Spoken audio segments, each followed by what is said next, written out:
Okay, so the Feminist Practices and Politics of Technology is really the guiding principles for all of the feminist tech exchange workshops.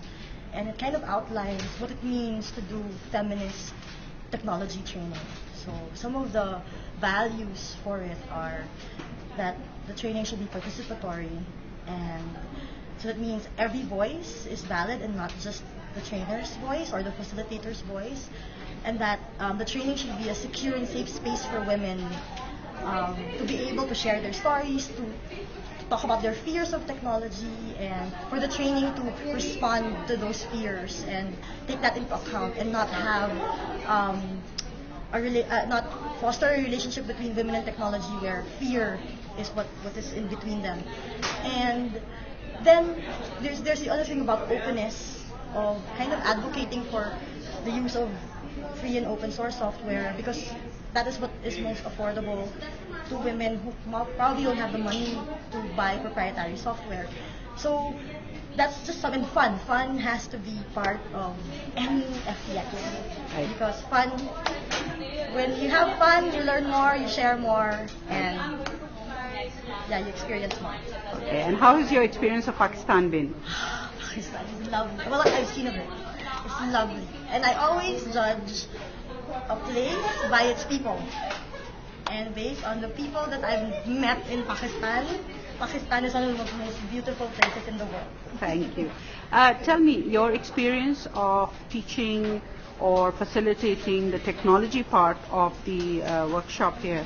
What are the challenges, do you think, or what did you think of the level of expertise of the participants? I think a lot of the participants here really use technology. I mean, that's quite rare. Like, a lot of the participants here kind of live online as well as work online. So when we started the discussion around security and how to use these tools more effectively, the questions were very real. It was really based on experience. Therefore, for me, it was easier to respond because it wasn't theoretical. Right. So therefore, whatever response I made was as practical as I can make it, because the questions were very practical. Right. So, and that made my life easier. Okay. To have, practical responses rather than, theoretical responses, because the questions are theoretical. A lot of the questions here were very practical. And some suggestions, I think, some of the questions or suggestions that came through, you said technology will take about 5 years to catch up with those questions.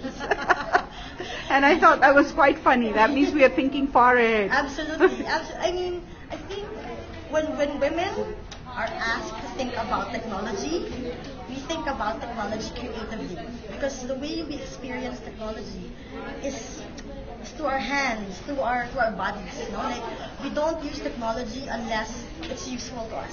Right. So therefore, how we imagine technology will always be visionary. Right. Because that's how we live technology. Okay.